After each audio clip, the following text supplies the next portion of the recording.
नमस्कार, मैं रविश कुमार। जिन जिन लोगों ने जनधन योजना के तहत खाते नहीं खुलवाए हैं उन्हें जल्दी खुलवा लेना चाहिए। इससे दो लाभ होंगे। देश की आबादी का ज्यादा से ज्यादा हिस्सा बैंक नेटवर्क में आ जाएगा और जब काले धन का हिस्सा बटेगा तो लेने के लिए सबके पास पहले से खाता रहेगा। इस मसले पर जिस तरह की कानूनी और राजनीतिक सक्रियता दिख रही है, अब उम्मीद की जानी चाहिए कि काला धन आएगा और आ गया तो हर व्यक्ति को 3-3 लाख रुपए मिलेंगे। भारत के प्रधानमंत्री नरेंद्र मोदी ने अपनी चुनावी रैलियों में यही वादा किया था।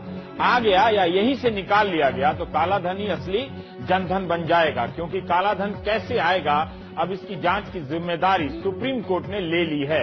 अदालत ने कहा है कि ब्लैक मनी कैसे वापस आएगी, जांच कैसे होगी, इसकी जिम्मेदारी हम लेते हैं। आपको खाताधारी लोगों की चिंता करने की जरूरत नहीं है, एसआईटी संभाल लेगी। एसआईटी हम अब काला धन लाने के मसले को सरकार पर नहीं छोड़ सकते, ये अदालत कह रही है। ऐसे तो यह हमारे समय में कभी आएगा ही नहीं। आपकी जांच कभी पूरी नहीं होगी। आप विदेश से आई सारी जानकारी और नाम हमें सौंप दीजिए। सरकार को अब इस मामले में ज्यादा चिंता या जांच करने की जरूरत नहीं है। अदालत ने सरकार से उन सभी भारतीयों के खाते की जानकारी मांगी है जिनके विदेशी बैंकों में खाते हैं। केंद्र सरकार से कहा है कि आप ऐसे लोगों के लिए प्रोटेक्टिव अम्ब्रेला यानी हिंदी में बचाव की छतरी या ढाल कवच क्यों बन रहे हैं, क्यों बचा रहे हैं ऐसे लोगों को। सुप्रीम कोर्ट ने केंद्र सरकार की उस दलील को खारिज कर दिया कि विदेशी बैंकों में जमा लोगों के नाम जांच से पहले बताने पर विदेशी संधियों का उल्लंघन होगा, अंतर्राष्ट्रीय संधियों का। आज भी अटॉर्नी जनरल ने कोर्ट में कहा कि अगर नाम साझा किए गए तो जांच में दिक्कत होगी, भविष्य में जानकारी नहीं मिलेगी और काला धन वापस लाने में परेशानी आएगी।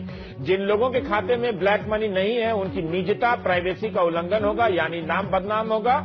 यही दलील देते हुए वित्त मंत्री अरुण जेटली ने अपने ब्लॉग में लिखा था कि हम कानून की प्रक्रियाओं के तहत ही नाम जाहिर करेंगे। लेकिन सुप्रीम कोर्ट ने पिछले कई दिनों से चली आ रही सरकार की दलील को ठुकराया और इस मामले में जांच का काम भी सरकार से ले लिया। कहा है कि जब तक हम मॉनिटर नहीं करेंगे कुछ नहीं हो सकता। इससे बड़ा झटका क्या हो सकता है। आप जानते हैं कि सरकार ने सोमवार को 3 लोगों के नाम जाहिर किए तो हंगामा हो गया। इसमें नया क्या है, इन तीनों के नाम तो पहले भी सार्वजनिक हो चुके हैं। इन तीनों ने कैमरे के सामने खंडन कर दिया, बल्कि एडीआर ने यह भी बता दिया कि इनमें से एक गोवा की mining company Timblo private limited के डायरेक्टर राधा टिम्बलू ने कांग्रेस और बीजेपी दोनों को ही चंदा दिया है। एक नजरिया यह भी हो सकता है कि उन लोगों के भी नाम सार्वजनिक होंगे जो राजनीतिक दलों को चंदा देकर बचने का प्रयास कर रहे हैं। लेकिन सवाल उठा कि ये तो छोटे मोटे नाम हैं, क्या वे बड़े लोग भी धरे जाएंगे जिनके चंदा देने का मामूली प्रमाण मिलता है मगर जिनकी भूमिका के बारे में गांव देहात तक में लोग जानते हैं।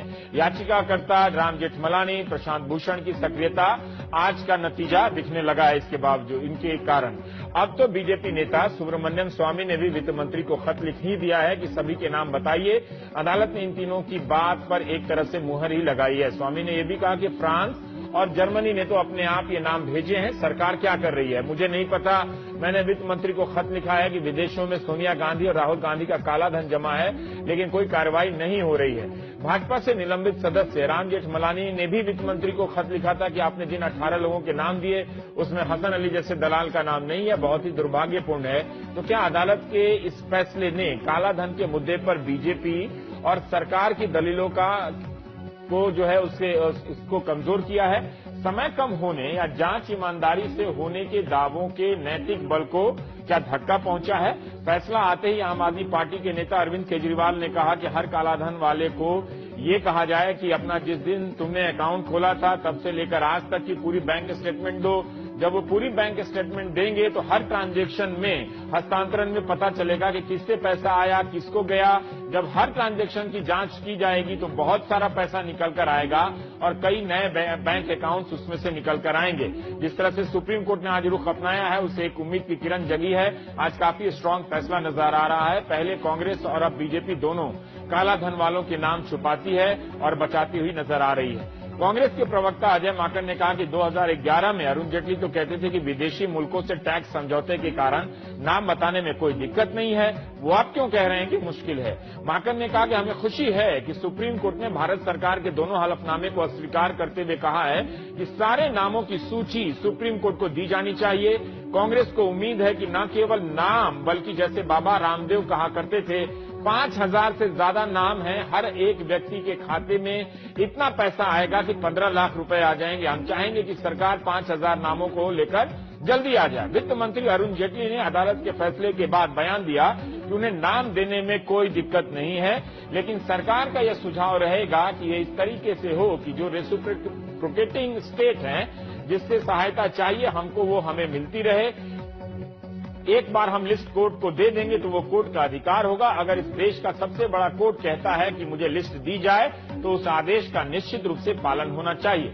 जब हमने एसआईटी को दे दिया तो कोर्ट को क्यों नहीं देंगे? जितने नाम सरकार के पास हैं 100% वो अदालत के पास जाएगा। अरुण जेटली ने यह भी कहा कि बुधवार 10:30 बजे तक सरकार सभी नामों को अदालत के यहां जमा कर देगी। अदालत में सरकार के प्रति कोई गुस्सा नहीं था। विदेशों में खाता खोलना गैर कानूनी नहीं है, वो अपनी पुरानी दलीलों को दोहराते रहे।